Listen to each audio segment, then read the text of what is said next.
Well, hello, you lovely lot, and welcome back to episode 7 of 3 at the Back. The lads are here. We're here to talk about an interesting weekend of which the promoted teams, 2/3 of the promoted teams, had a pretty good weekend. We're not just going to be talking about those, though. There's been managerial sackings, of which might change opinions on this podcast of who is staying up and who is going down. First of all, Benjamin Bloom, how are you doing, sir? I just want to know whether you watched Strictly Come Dancing or not. I didn't have you pegged as a Strictly guy. Yeah. A, don't ever peg me. B, was that Len Goodman? Was it Len Goodman? 7? I think it was. Yeah. I think he's no longer with us. So fitting tribute. Apologies if I'm not right about that. And congratulations if I am not right about it. If you are here, Len, we're sorry. And for whatever reason you tuned into this podcast. 7! Matt SB, were you ever a Strictly Come Dancing fan? No, I can't say I was. My parents like it, but I was always trying to get out the room and do something else. But I want to say bingo, because we've got our first team to get to Conor McGilligan's magic 11 points inside 10 games with Sunderland. They never hold up an 11 on Strictly, Matt. That's even past that, is it? Eh? So, massive credit to Sunderland. Yeah, and I think that's probably the most prominent place to start if we are talking about the promoted teams. Sunderland. Habib Diarra missing Sunderland. Reinildo missing Sunderland. Went into the game at the weekend. I had them look at the hands up. I had a loss predicted here. I thought this was going to be Ange's first win on the board, but Sunderland, Matt, and we'll bounce it to you because you brought them up immediately. They're becoming a bit of a prickly customer at Premier League level, aren't they, mate? A 1-0 result, and what a fantastic result that was for them away at the City Ground. Yeah, I just have this confidence with Sunderland now, as if they're like one of the established Premier League teams, just the way they're going about from result to result, picking them up. And the management of the game was fantastic. I mean, look, we're going to give Sunderland their flowers, but there's definitely been an opportunity opening up here with Forest having all these games. I think they just got away to Real Betis before this one, but it still wasn't easy for Sunderland. They've had to go there, and like you say, Habib Diarra missing. I think the defence and the goalkeeper deserve massive credit because, of course, it's Alderete who gets the goal. Not quite sure how that went through. I'm not sure if it's just because it was so close to Sells that they didn't see it, but they get the goal, they shut up shop. And I thought the thing with Sunderland, I'll say it again, I said at the start of the season that I had question marks over their defence, but I thought they might be good going forwards. But they've proved to be so good defensively, and that's another clean sheet. And look at this. I mean, I know some people have made the argument they've had an easy start, but Palace, Villa and Forest, they've picked up 5 points and conceded 1 goal. And that 0-0 against Palace as well now looks even better when you see what Palace are going on to do. They just beat Liverpool. So full of praise. Roofs in particular, my man of the match. And they're just unbelievable, aren't they, Connor? He's just a complete goalkeeper as well. We have to touch on Robin Roofs. I think they need to build a statue somewhere in Sunderland of him and Xhaka already. Robin, 22, Connor. Yeah, 22. To be fair, I thought he was 23, but yeah, you could be right. 22. I mean, in terms of his distribution, his handling, his confidence as a goalkeeper, what a signing. It looks like for around about 11 million quid, I believe. I could have that wrong.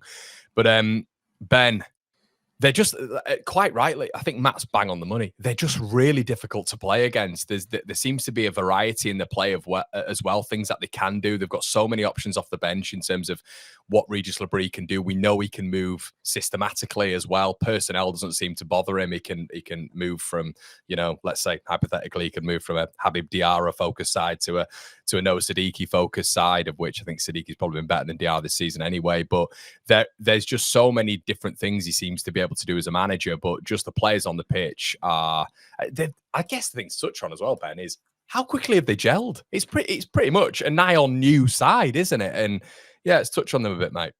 Yeah, I'm looking Hume, Rigg, Isidore, Lefay. That's pretty much it. And we mentioned last week, Rigg would be coming off the bench if it weren't for, injury issues, wouldn't it? So they have gelled massively quickly. We spoke so much before a ball was kicked about everything has to be online. And this was one of those, you've got momentum, you're confident, and you go and win a game 1-0. That if this was Southampton in December last year, they would have lost this game 3-1. Chris Wood would have scored twice. The keeper wouldn't have saved everything. Do you know what I mean? And that's not me saying Sunderland have been, sort of lucky to win the game. But when you're kind of confident and you've got momentum, you put yourself in a position to take advantage of the breaks. And a game like this, you end up winning 1-0 as opposed to,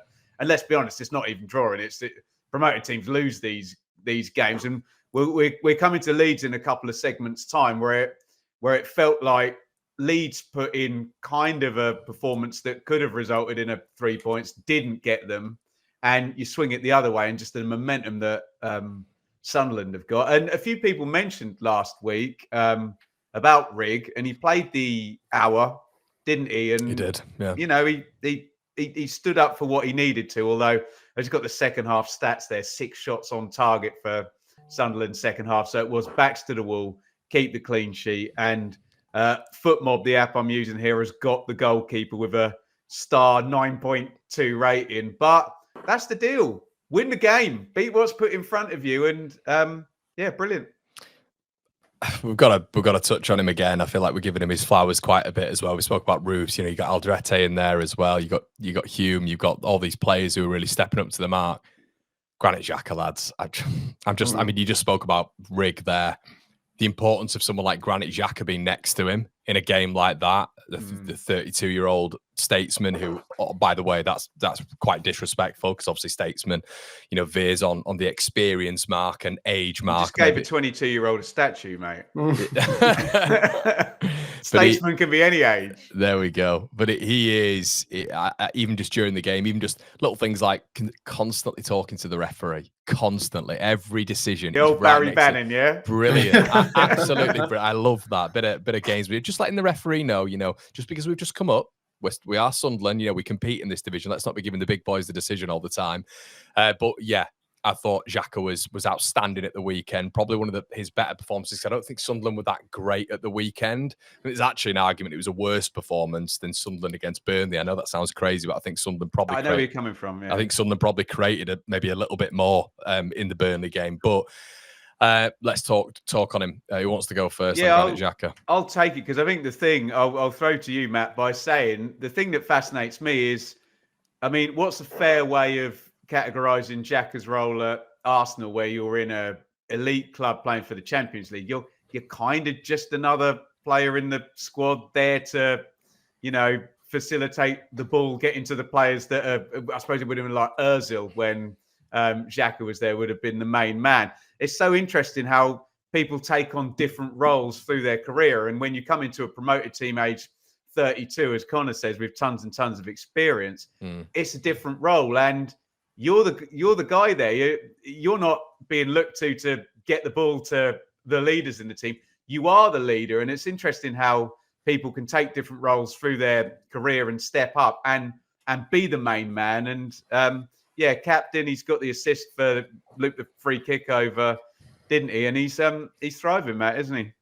Yeah, Captain Marvel. He's doing everything, isn't he? I mean, he's everywhere. Like you say, the set pieces, the reading the game, the dictating the game management, and like you say, bringing everyone else's standards up. We've spoken about how many young players Sunderland have. They have the youngest squad in the Championship last season. He's just bringing everyone's level up.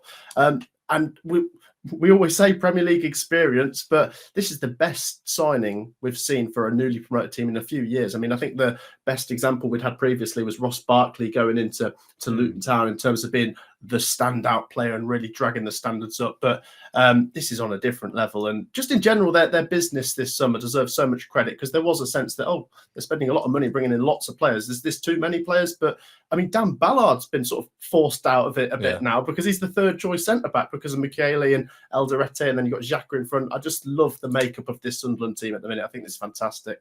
And to your point, Connor, on mentorship, if you're assuming in a 4-2-3-1 shape that Rig ends up closer to Xhaka than he would otherwise, he's essentially chaperoning a 20-year-old and a 19-year-old next to him. Yeah. Very, very impressive. Nottingham Forest, start on Ange. It's not been the best start, has it, lads? Not been the best start whatsoever. I mean, can even chuck in. Obviously, you got the Betis Trophy, didn't they? 2-2 out there, but you can chuck in Swansea in there as well. Obviously, Sunderland are now in that realm. Arsenal as well. Is it too early to start casting judgment on 17th place Nottingham Forest, Ben Bloom? No, but we kind of knew this was going to be the case. Even if, well, you tell me, Connor, if this change had been made 2 days after the end of the season and Ange had the whole transfer window and the whole summer to work on the pattern of play, would you still be sat there saying, I'm a little bit concerned that this squad has to go from a pragmatic counter-attack style to a full-on defenders 10 miles apart and attack style? Would you have been saying that on the eve of the season?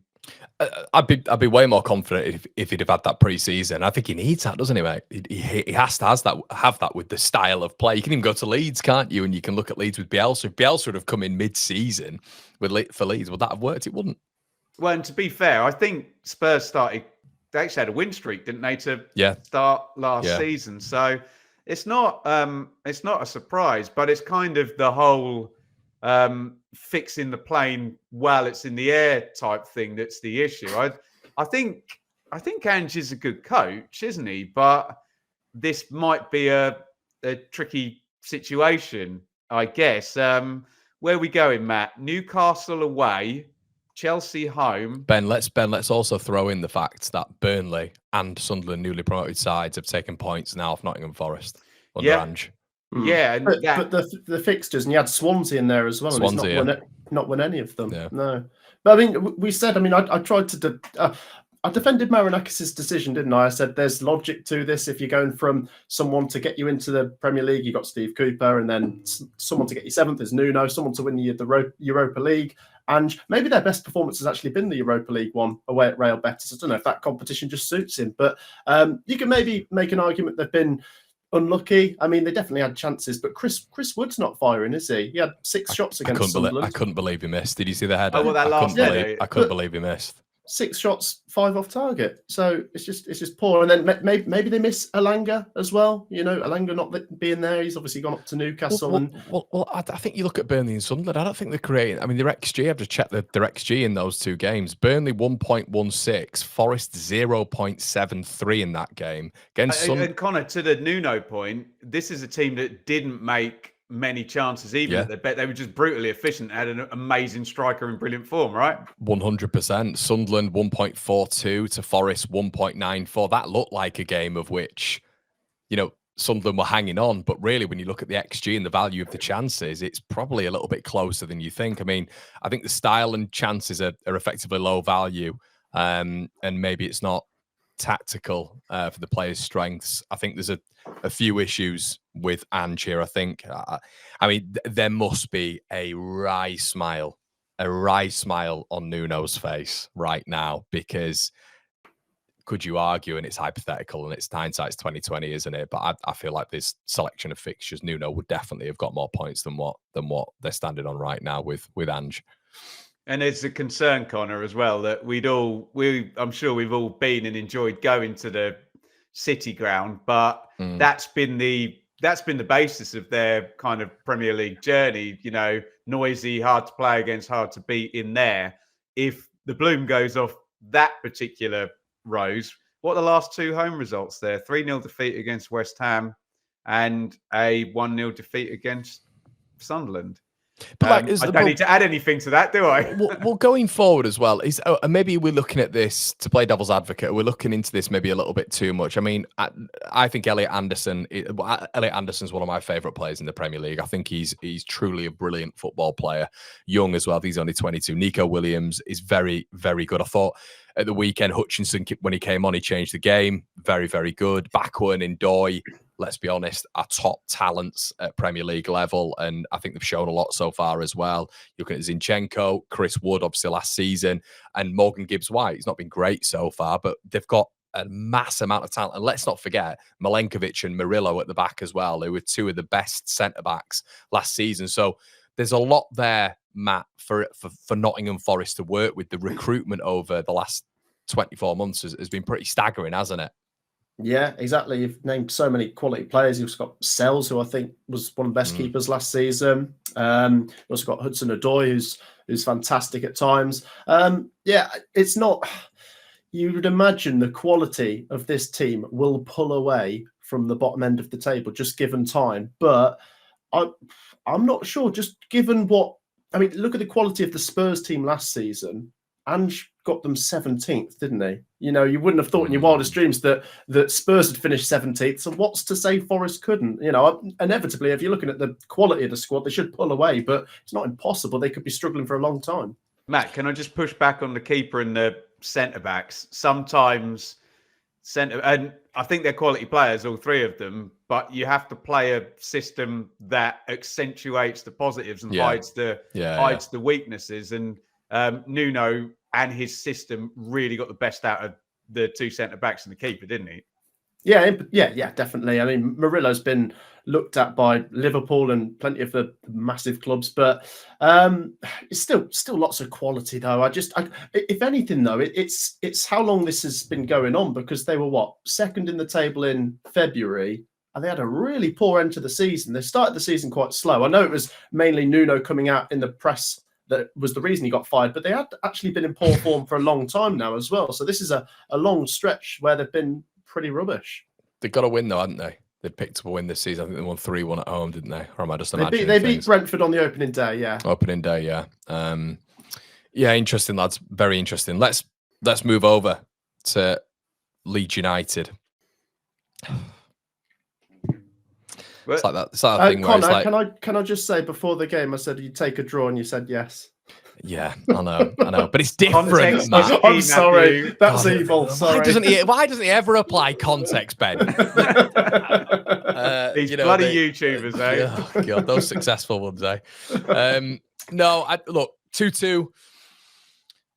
Probably the best team I've seen this season, Leeds United play. And if you haven't seen Bournemouth, my goodness, and apparently according to Bournemouth fans, that was them on an off day. What I would say to Leeds United is now that's Everton, that's Newcastle, and that's Bournemouth, who've all had an off day, which I think is massive plaudits to Leeds. Yeah, amen. Yeah, but then what I look at when I come to Bournemouth is, wow, lads, like they're the patterns of play, how they move the ball. The technical ability for all of them, you know, just in various like body, how they distribute the body in certain areas. They're just so cool and calm and technically gifted on the ball. They were quick, but I thought Leeds were maybe the better team, which was bizarre. It was two styles. You've underplayed that. Leeds should Yeah. have won, shouldn't they? I was going to say, Connor, I didn't watch the full 90, but I've seen the highlights. I've looked at the numbers, and Leeds deserved the win more than Bournemouth for sure. It was very stylistically interesting. I thought you had a team who were, like I keep saying, I was giving Bournemouth a bit of glaze here, but it's more like a bit of plaudits to Leeds with how good they were and us being able to manage that. It was two styles. It was diminutive, but it was technical players, and it was speed against physicality, athleticism, and power, you know, and that's how it felt. And it was almost two styles colliding, and probably a 2-2 result at the end. Maybe Bournemouth fans would say, because the last 20 minutes it was fair, because they kind of came on to us a little bit. But I thought in the game, I mean, Dominic Calvert-Lewin going one-on-one in the first 20 seconds, him having a header in the first 20 minutes. This was the whole concern with DCL, but I thought him being, I keep mentioning this on my other channel, but him being the facilitator, him being so important in getting Leeds up the pitch when we're under pressure, similarly to your Ipswich Town, Ben, in having Liam Delap last season, so important. I was really proud of Leeds at the weekend, and it was just a gut punch right at the very end, and that would have been such a win. And we're talking about Nottingham Forest this weekend and Sunderland getting that win, Ben. I think if Leeds had have held out over Bournemouth, I think there's only one result we're talking about being the best result of the weekend. Yeah, quite. Oh God, I've got so much to say on what you've just said. I want to know, when we come back to you, Connor, about your ledger of positives and negatives here. It feels there's lots of positives to talk about, but because the game's not been won, they're all kind of couched with negatives that are almost interlinked with every positive. You can say Calvert-Lewin's playing well and serving a good role in the game, but There's a Ian Wright quote I never forget, where he says, "You're going to get a chance every game as a striker. It might come after 20 seconds. It might come in minute 73 or whatever. And you have to be ready and you have to go cold and take the chance." And weirdly, I thought of Timu Pukki when he was going through there, who would have hit that shot half as hard as Calvert-Lewin did, but would have put it right in the corner and would have scored. Kevin Phillips is maybe a better analogy at Premier League level, isn't it? You know, find the corner, pass it in or what have you. So Matt's just right. Matt was just writing down there, research who Kevin Phillips is. Oh, I know Kevin Phillips. This is a goal machine. The great Kevin Phillips. We're appeasing pandering to the Sunderland fans there. Yeah. Oh, there you go. Yeah, no, super Kev. I love him, man. You check out my wonderful interview with Kevin Phillips over on the Benjamin Bloom Football Channel in the archives. I'll check that. I've never seen that, to be fair. I wanted to ask you as well, Connor, and we will let Matt come in, I promise. Just about late goals per se, just as a theme to talk about. And I'll be quite honest, there's exactly the same thing happened to Ipswich against Bournemouth last year. Only Ipswich conceded twice at the end and lost the game rather than drawing it. And you're so right about the way they play. And okay, you can start to have a chat about squad quality and that just every Premier League team will have an advantage in the last 20 minutes over the promoted teams just because of the 3 sub windows and the 5 subs. But Bournemouth particularly in that level of fitness. But I, like Matt, I've watched the highlights, so you'll be better versed to speak than me, Connor. But it just looked like Leeds had way more chances, missed them all. Bournemouth had a couple of chances. I don't know what the point is in having a draft excluder under the wall is if it's not in the middle of the wall to actually block the free kick that's taken. I was going to say that, yeah. And it's a really good equalising goal. It's that irritating thing when you're a promoted team, and I'll finish by saying this, where you're like, and they just did us with a bloody bit of quality in the 93rd minute, didn't they? So I'll come to Matt, but if you can percolate all of those, I want to know your positives and your negatives, Con. Matt, go on, sorry. Well, I was going to say, but I suppose there's parallels to the Ipswich-Bournemouth game last season, wasn't there? Because Bournemouth got late goals there, and they're just so good at this level, aren't you? And like you said, Connor, this was them on a bad day as well. But can you spin that into a positive that Leeds made Bournemouth look bad? I'll tell you what, obviously, I was going to pick up on the late goals conceded as a concern, because if that keeps happening, that's a lot of points getting away from you right at the end. But what we've seen recently is good at quick responses. When they conceded against Wolves, all of a sudden they're 3-1 up. When they conceded against Bournemouth, not long later, they were 2-1 up. I wonder, though, Connor, have things shifted at Leeds? Because what I was giving them credit for a few weeks ago was the clean sheets and they're really solid, but they weren't scoring. Now they are scoring, but they're also conceding a few as well. Yeah, they are. I think the caliber of teams that we face, I think, have been very, very good. As we just mentioned previously, I think I'll look at that maybe a little bit more, Matt, when there's like maybe a litany of some of the bottom half teams of which we're conceded against consistently. Maybe that's a better sample size. At the minute, I'm sort of giving them a little bit of leeway when it comes to, I mean, they were the first goals we've conceded at Elland Road. Obviously, on the road, it's a little bit more open, but I sort of even looked at what Wolves did to Tottenham at the weekend, and I thought Wolves were excellent. They deserved the win. I looked at what Wolves did to Everton midweek in the Cup as well, when they both had changed sides, but I thought Wolves were really good in the week as well at managing the game. And then you look at Leeds, and we go to Wolves and win. We keep Newcastle to 0. We beat Everton at home. And then you get a point at Bournemouth. So maybe there is something on the defensive side of game. I think maybe we need a bigger sample size than 6 games though. But yeah, I don't know where I'm at with it. I'm still very confused, because it was a very good performance. But I think afterwards I've realised the enormity of, if Leeds had have won that game, of how big that would have been. And maybe that's been emphasised a little bit more by Sunderland winning. And I think there's... I was going to say, Connor, are you looking at Sunderland and sort of thinking, but we need to be at their level, which is kind of distorted a little bit, because once again, Sunderland have done great, but I would say Leeds have had very difficult games, and they're still above a point per game.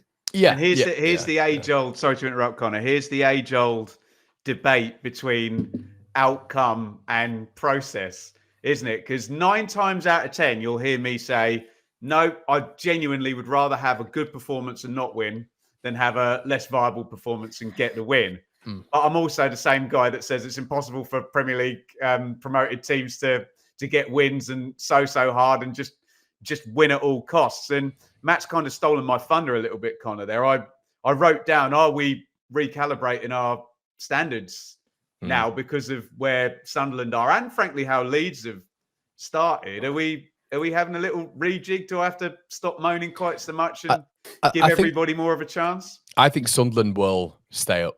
I think Sunderland, I mean, and football changes, doesn't it, every single week? And, you know, for Sunderland might lose 4 or 5 on the bounce. I think it's unlikely.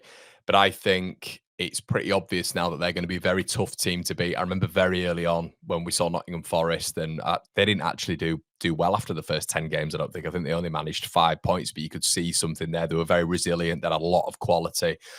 I think they brought in like Jesse Lingard, hadn't they? And Morgan Gibbs-White in the same window. But I think what you're seeing with Sunderland right now, and this is a stat which will probably blow your mind as well. This has only been done once in the last 15 years, the points tally that Sunderland are on. You're going to make me talk about Ipswich Town finishing 5th in the year 2000. It's the first mention. Were you just going to say Marcus Stewart? I was, yeah. Please Marcus do that. Stewart. Be still my beating heart. Yeah. But they were, you know, it was, so it's the first time that's been done since 2012-13. You know, West Ham finished 10th that year. So I think Sunderland are right on a path here, especially with what we've seen to do well. That I feel like they've got 3 strikers as well. You look at maybe the newly promoted sides when it looks at Leeds and Burnley. I don't know if we have 3. I think Dominic Calvert-Lewin goes down. We're in trouble. I think maybe Armando Broja goes down for Burnley. We're in trouble. You've got Sunderland. You've got Brian Broby, who they brought in, or Brian Broby in the window. Then you've got Mienda and Isidore, who feel like they're acclimatizing a little bit more. I guess my overall point here is, lads, I'm kind of looking at this and I'm thinking, and you know, on my channel the other week, I said Leeds will stay up. And I do have that feeling, but I do think to myself, with Wolves and maybe Vitor Pereira turning it around slightly, and I think Wolves will be down there. But then I look at West Ham and I think of how similar West Ham are in terms of profiles with Nuno to what he succeeded with at Nottingham Forest. I'm looking at Brentford. I'm looking at Burnley. I'm looking at Sunderland. If you take Sunderland out of it, which I think Sunderland are going to stay up, I think Burnley will go down. I think then there's some collateral damage. And if Leeds are to stay up, there is then 2 of the big dogs going down. I don't know if I'm certain that I can point at those 2 big dogs right now, because I think Nuno under West Ham, with the profiles that they have, are very different. And I'm looking at Brentford and I'm thinking, are you going to go down because it's just a sporting recruitment-led success consistently, is it, with Brentford? So there's a lot of things going around in my head at the minute. The start we've had, I think, has been very good. I just wonder I think this could be a record points total for the team staying up. I think that the division is that good this season right now. So a lot of things to discuss there, lads. I mean, Matt, looks like you want to say something there, mate.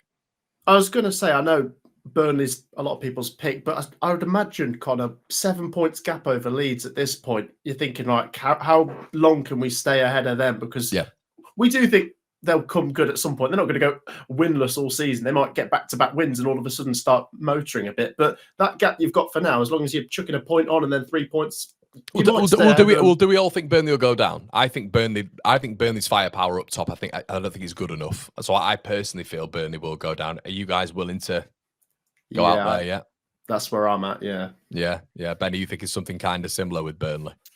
I was just trying to rational. Yeah. I'm not avoiding the question. You would think they'd be the favourites of the 3. Yeah, of course. I was just trying to rationalise your idea, Connor, that it might be a high points total, because remember, and I accept the premise, it could be, but remember in these situations, sometimes the opposite happens and teams take points off each other and games are drawn as well. So you could almost have more people involved down the bottom and a low points total. Could go the other way. I know this sounds counterintuitive, that a competitive division means less points, but sometimes it can't it? You know what I'm saying?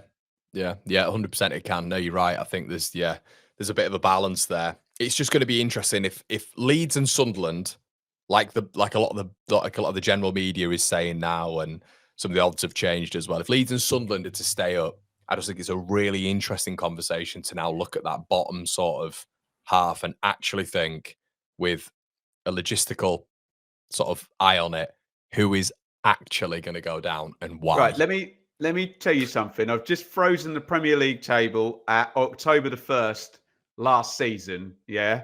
Wolves 1 point. Southampton Why do 1 Ipswich point. always have to come back into it, Matt? I'm so bored of talking Mate, about they're going to be Ipswich. they're going to be too high to even come into this. Crystal Palace 3 points, Leicester 3 points, Everton 4, Ipswich 4. The entire bottom 6, only Everton have a win. There's 5 teams there without a victory at round 6 last season. Wow. So you're totally right to say that it's absolute chalk and cheese compared to what we've had this season, isn't it?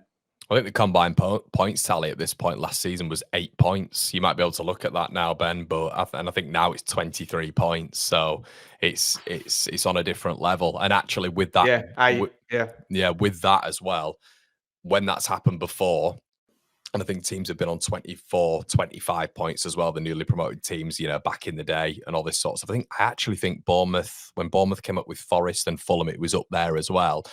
2 of the 3 teams on average have always stayed up. 2 out of the 3 teams have always stayed up, but it's just who's going to be the other 2 if we haven't had many of the head-to-heads between these teams yet either, which is guaranteed points going out to promoted teams. So first game after the international break, Burnley versus Leeds.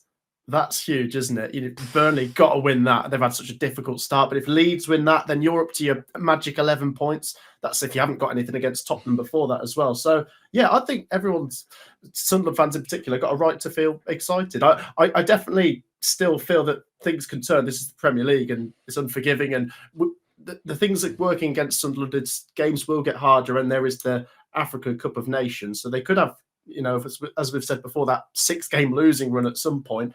But if you're already quite far ahead of a point per game, you could still take one of those runs and stay up. And what date is that, Matt? When would that be? They're going to the Africa Cup of Nations, probably around about is it the 28th or 30th of December, I think. So by that, and then it all depends on which players stay in the competition the longest. Of course it does. Of course it does. Yeah, I think Ronaldo's going to be out pretty quickly. But you look at that, and we're on Tuesday the 30th of September now. They're on 11 points after 6 games. If they can get to the Africa Cup of Nations, and this genuinely might be what Sunderland have bargained for the whole time. I can't imagine that's brilliant if they have.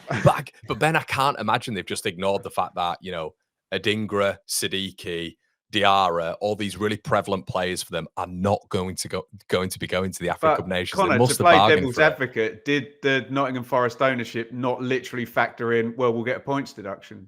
It's kind of the same type of gamble, isn't it? Connor, where are we on these points projections then? Because Sunderland have 11 points on after 6 games. So I don't know what like Europe 0.7 points per game for the rest of the season. Would that land on 33, 35? But then, Connor, you're saying you might get relegated with 35 this season. Yeah, it's interesting, isn't it? I mean, what are they in the table now? 5th. It's crazy. It's absolutely crazy. But yeah, I just who do you think could be vulnerable, Matt?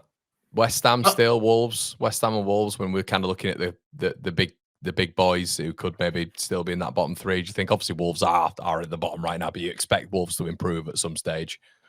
Yeah, definitely Wolves, just given the points at the minute. So I know we're all sort of expecting them to turn it around at some point, but they actually have to put that into practice, and then by that point they might need to win 3 in a row to come out of the bottom 3. That's really difficult. Depends what fixtures they've got coming as well. So.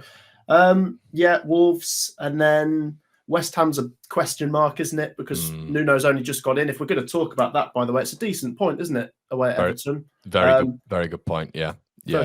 First team to go to the Hill Dickinson and score as well. He'll make things pragmatic, won't they? And you'd imagine West Ham will start pulling a few results together. But the thing is as well, you never know. In the second half of the season, someone might get a big injury or just have this horrible run of fixtures, and Brentford might lose 4 in a row, and all of a sudden they're sucked back into it when you thought they wouldn't be. So in particular, Wolves, after that, it's very open, and that's why it's exciting. Can I just give you my calculation that I've just done very, very quickly? So Leicester, last season, remember everyone said the promoted 3 were awful, got 0.8 points per game across the season, landed on 25 points to finish. If Sunderland get 0.8 points per game from their remaining games, they will finish 36.6 points above the 35. So Sunderland can now be as bad as the best of the admittedly terrible, and you would have got relegated with 36 points last season, and they will be above the 35. So that's where we are with the projections. They look very nice for Sunderland. Spurs finished on 38 points last season as well. They did. Yeah. Something to keep an eye on with this. And actually, Sunderland have been one of the highest achievers to ever get relegated. 40 points. So there you go. Full of stats. Right, let's touch on Burnley, shall we? Interesting. I guess what the big trophy for Burnley here is, after losing 5-1 to Manchester City, is nobody beats Burnley 5-0 5 times in a row, Matt. I thought you were going to say they don't have to play Man City away again. Yeah, there's a big positive, isn't it? That one's ticked off because Sunderland and Leeds still have to go up to the Etihad. It just feels like a thing throughout our lives, doesn't it? That Burnley have gone to City and it's just always 5-0, and this time it's 5-1, so it's an improvement. I'll tell you what, that bloody Doku last year at Portman Road, absolute scallywag that fella. He had a lovely old time, Connor. Jaden Anthony is still a positive, isn't he? Jaden Anthony scoring again. So that's a positive. That can't continue, can it? Jaden Anthony just nearing the golden boot in the Premier League. 5 goal contribs in 6 games, Matt. Yeah, it's an incredible return. I mean, we touched on it a minute ago. I'm not going to dwell on the Man City Burnley game for too long. All of the focus has to be on Leeds at home after the international break. Yeah, they got Villa away before that, which I don't know, if you score first, you might get out of there with something. But by the way, after Leeds at home, they got Wolves away. They are the 2 games you pencil or you 3. pen. There's 3 there for them, isn't there? Yeah, and that's where their season could be. Well, it's make or break, isn't it? And we've said this for a while, by the way. We said, Burnley, difficult games. Now they've got Man City. So we expected them to lose this. And we said, right, if they're going to catch up, it's these coming games here. And pressure's on them now because Sunderland and Leeds have already started to set the bar. Yeah.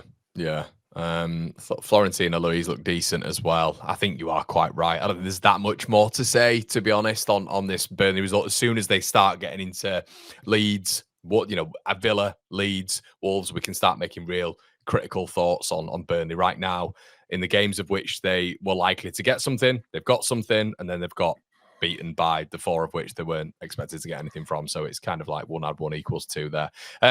Nuno, Ben, Matt just touched on it.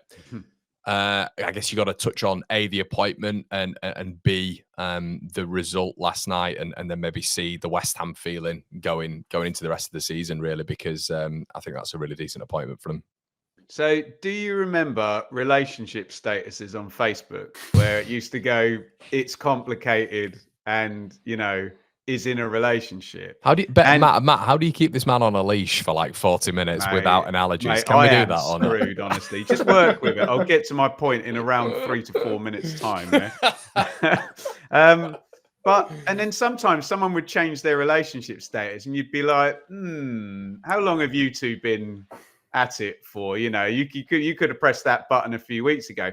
And I'm just wondering how long Nuno to West Ham has actually, of course, that makes actually been a thing with Edu going in there, and then you already mentioned his kind of comments in the press that kind of felt like a bit of a I'm not going to resign, but you can pay me off and sack me and I'll go and manage. And then like Potter on Friday morning or Saturday morning, and then I didn't even know they'd done the deal, and I watched the highlights, and there he is in the dugout on Monday night. What's that? How long has this been going on? How long? Who's that? Paul Carrick. That was a mental bit of YouTubing for 3 minutes there, wasn't it? But I just feel like I've just got this image now of just like Sullivan just being an adulterer with Nuno, and Graham Potter being cheated on. The poor man. But do you take my point? This feels like it's been the plan for a while.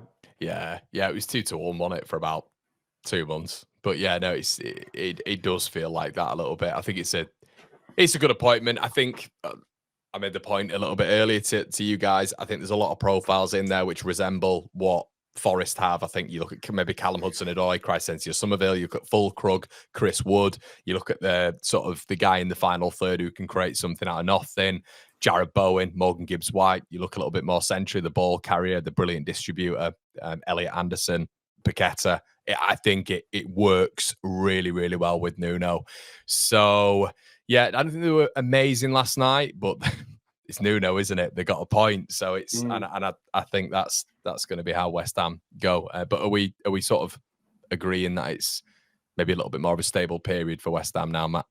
Yeah, it's sensible, isn't it? It's a sensible appointment. Not long out of the job. It's weird, by the way, that his last game was a 3-0 defeat to West Ham before now going over to West Ham, and how much has changed so quickly. But when are West Ham playing Forest, we need to figure that out, don't we?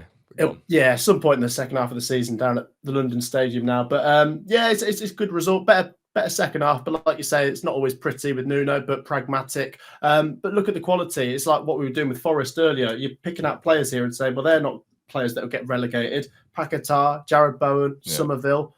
If he gets them playing, yeah, they'll start pulling away. And maybe an argument that West Ham have had some difficult games, but the manner of the ways they were losing, by the way, Potter was a dead man walking for a long time, wasn't he? Well, what do we think about Potter then? Because he got one of the British manager getting one of the elite jobs. We always moan that they don't get the opportunities, and then they don't get the opportunities for very long, do they? But I always remember talking to a Swansea fan, and he went, "Yeah, Potter's football was lovely if you want to finish 11th." And then Steve Cooper got us in the playoffs twice with a less good squad, and it's hard not to now rewrite his entire career and say 11th with Swansea, and Brighton was a very forward-thinking club. But no, he was good for Brighton, wasn't he? And Chelsea, you can argue both ways. But what level is he coming back to the Championship now? Or is he going to go, he's managed abroad before as well. And we just seen the aforementioned Stevie Cooper take a job in Denmark as well. Where's Potter coming back, Connor? I think the memes finished him off. I think that's finished him off.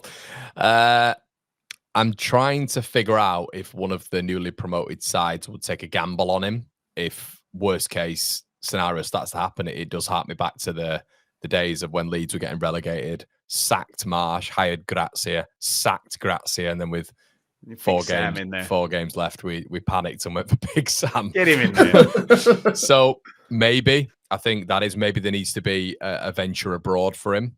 I think that would work. Maybe, I think we all see Potter as a bit of a tactician and maybe needs a little bit more time with, I don't know, a lower league Bundesliga side or something to really build his ideology and that ethos. I think there's so much pressure in the Premier League. Does he have the... Always thought with Potter as well, does he have the mettle for it? Does he have the grit and the stand-up to deal with what comes with being a Premier League manager? I'm not 100% sure, but I think I think maybe similarly to that of Southgate. I don't know, but I guess with Southgate, he showed that steel at England, didn't he? But yeah, I think maybe his best hope right now is one of the newly promoted sides goes through a barren spell and then panic buttons Graham Potter. What do you think, Matt? I was going to say Burnley. Yeah, when Ben said what club could you think of, I was thinking if I don't think he'd go, but I don't think he'd go, Matt. I don't think he'd go to Burnley, but yeah. Yeah, I was going to then argue against myself with that, actually.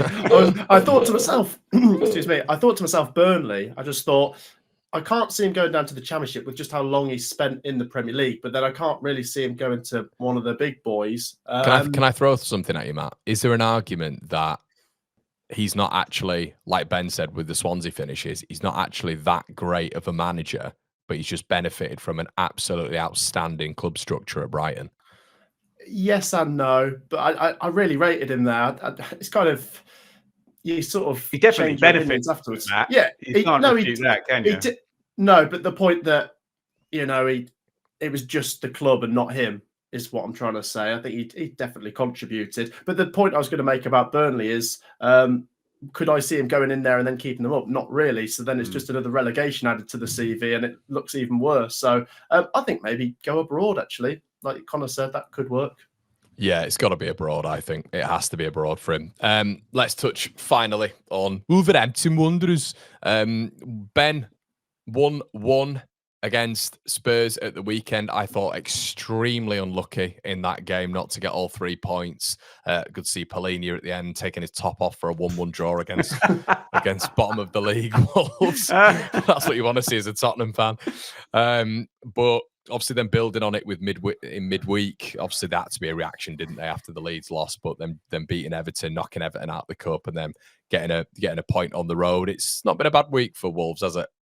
No, and it's hard to figure where they fit into this conversation we're having every week, because it feels like we've got our promoted teams have all kind of started well, but we're a little bit worried about a regression to the mean, and their positions sort of evaporating slowly. We hopefully so slowly that they're still all above 17th by the end of May.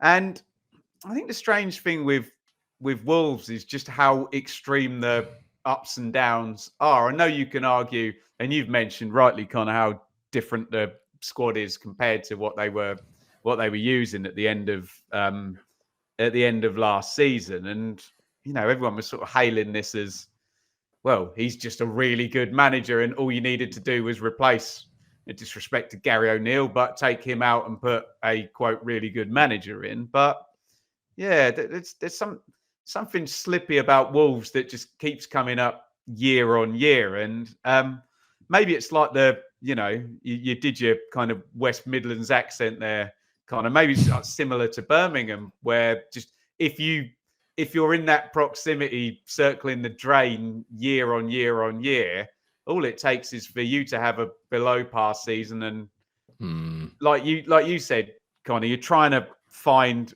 okay, so if Leeds and say Sunderland or Burnley pick 2 of the 3 are above average, who's left holding the baby? It could be them, but then would I be surprised if they won 4 on the trot and like 1 away at, I don't know, Chelsea at some point? Do you know what I mean? I wouldn't be surprised by that. Well, Ben, let me tickle your pickle. So next up, they've got Brighton, then they've got Sunderland, then they've got Burnley at home. I mean, that is... How many points is that, Connor? That has to be bare minimum 4. Has to be. And there's an argument you'd be disappointed with 4.